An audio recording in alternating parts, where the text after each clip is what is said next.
سعد بن ابی وقاص رضی اللہ تعالی عنہ فاتح ایران کا تعلق قریش کے قبیلہ بنو زہرہ سے تھا جو حضور اقدس صلی اللہ علیہ وسلم کے ننیحال خاندان سے ہے۔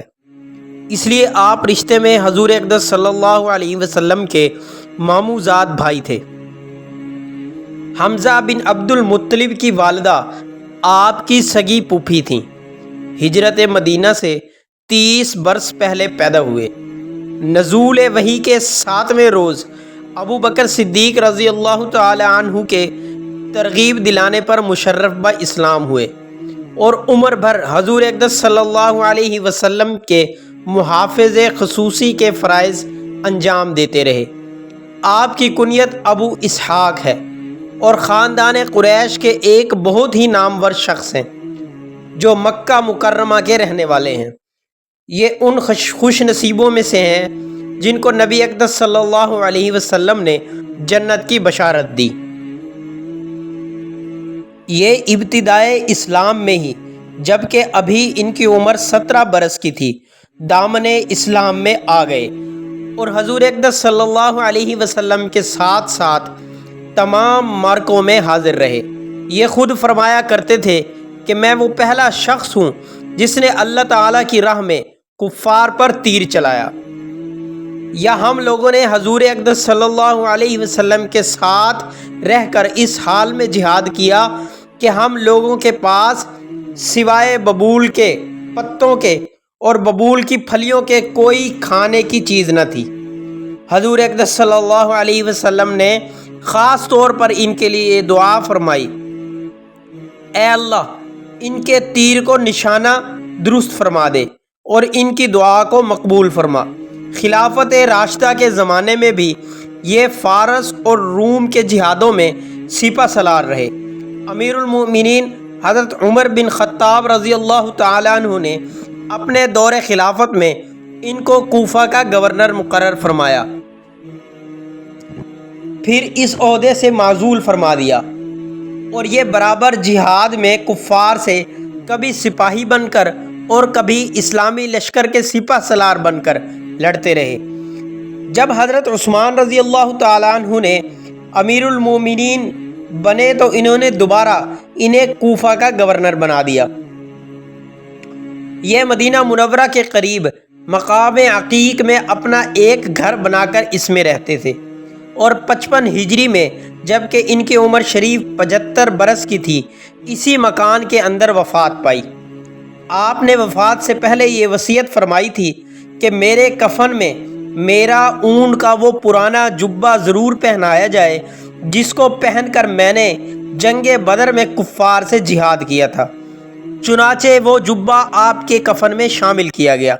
لوگ فرط عقیدت سے آپ کے جنازے کو کندھوں پر اٹھا کر مقام عقیق سے مدینہ منورہ لائے اور حاکم مدینہ مروان بن حکم نے آپ کی نماز جنازہ پڑھائی اور جنت البقیع میں آپ کی قبر منور بنائی۔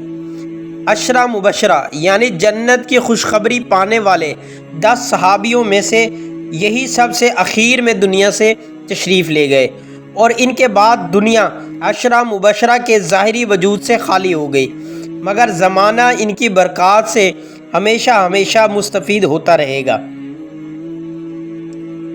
حضرت سعد بن ابی وقاص رضی اللہ تعالی عنہ کا سن مبارک صرف 19 سال کا تھا کہ دعوت اسلام کی صدائے سامعہ نواز نے توحید کا شدائی بنا دیا اور حضرت ابو بکر صدیق رضی اللہ تعالی عنہ کے ساتھ بارگاہ نبوت میں حاضر ہو کر خلعت ایمان سے مشرف ہوئے۔ صحیح بخاری میں سعد بن ابی وقاص رضی اللہ تعالی عنہ سے روایت ہے کہ ان سے پہلے کوئی شخص مسلمان نہیں ہوا تھا، اور ایک دوسری روایت میں وہ اپنے کو تیسرا مسلمان بتاتے ہیں، لیکن محدثین عظام کی تحقیق کے مطابق 6-7 بزرگوں کو ان پر تقدم کا فخر حاصل ہو چکا تھا۔ البتہ یہ ممکن ہے کہ سعد بن ابی وقاص رضی اللہ تعالی عنہ کو ان کی اطلاع نہ ہو، کیونکہ کفار کے خوف سے انہوں نے اپنے ایمان لانے کا اعلان نہیں کیا تھا۔ حضرت سعد بن ابی وقاص رضی اللہ تعالی عنہ کی ماں نے لڑکے کے تبدیل مذہب کا حال سنا تو نہایت کبیدہ خاطر ہوئیں، بات چیت کھانا پینا سب چھوڑ بیٹھیں۔ چونکہ وہ اپنی ماں کے حد درجہ فرما بردار اور اطاعت شعار تھے، اس لیے یہ سخت آزمائش کا موقع تھا۔ لیکن جو دل توحید کا لذت آشنا ہو چکا تھا وہ پھر کفر و شرک کی طرف کس طرح رجوع کر سکتا ہے؟ ماں مسلسل 3 دن تک بے آب و دانہ رہیں، لیکن بیٹے کی جبین استقلال پر شکن تک نہ پڑی۔ خدائے پاک کو یہ شان استقامت کچھ ایسی پسند آئی کہ تمام مسلمانوں کے لیے معصیت الہی میں والدین کی عدم اطاعت کا ایک قانون عام بنا دیا گیا۔ اسلام قبول کرنے کے بعد ہجرت نبی صلی اللہ علیہ وسلم تک مکہ مکرمہ میں ہی مقیم رہے۔ گویا سرزمین عام مسلمانوں کی طرح ان کے لیے مصائب اور شدائد سے خالی نہ تھی، تاہم استقلال کے ساتھ ہر قسم کی سختیاں جھیلتے رہے۔ حضرت سعد بن ابی وقاص کفار کے خوف سے عموماً مکہ مکرمہ کی ویران اور سنسان گھاٹیوں میں چھپ کر معبود حقیقی پرستش کرتے۔ ایک دفعہ ایک گھاٹی میں چند صحابہ اکرام کے ساتھ مصروف عبادت تھے۔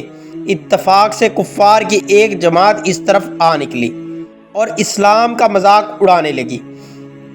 حضرت سعد بن ابی وقاص کی اس بے بسی کی زندگی میں بھی جوش غالب آ گیا اور اونٹ کی ہڈی اٹھا کر اس زور سے ماری کہ ایک مشرک کا سر پھٹ گیا۔ بیان کیا جاتا ہے کہ اسلام کی حمایت میں یہ پہلی خون ریزی تھی جو حضرت سعد بن ابی وقاص رضی اللہ تعالیٰ عنہ کے ہاتھ سے عمل میں آئی۔ جنگ بدر سے مستقل جنگوں کی ابتدا ہوئی۔ سعد بن ابی وقاص رضی اللہ تعالیٰ عنہ نے اس جنگ میں غیر معمولی شجاعت و جاں بازی کے جوہر دکھائے۔ سعید بن العاص سرخیل کفار کو تہہ تیغ کیا۔ سعد بن ابی وقاص رضی اللہ تعالیٰ عنہ کو اس کی ذل قطیفہ نامی تلوار پسند آ گئی، اس لیے بارگاہ نبی صلی اللہ علیہ وسلم میں حاضر ہوئے۔ چونکہ اس وقت تقسیم غنیمت کے متعلق کوئی حکم نازل نہ ہوا تھا، اس لیے ارشاد ہوا کہ جہاں سے اٹھائی ہے وہیں رکھ دو۔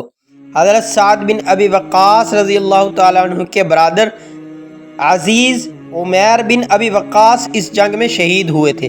کچھ تو ان کی مفارقت کا صدمہ اور کچھ تلوار نہ ملنے کا افسوس۔ غرض غمگین و ملول واپس آئے، لیکن تھوڑی ہی دیر کے بعد سورہ انفال نازل ہوئی اور سرور کائنات صلی اللہ علیہ وسلم نے ان کو بلا کر تلوار لینے کی اجازت دے دی۔ سعد بن ابی وقاص رضی اللہ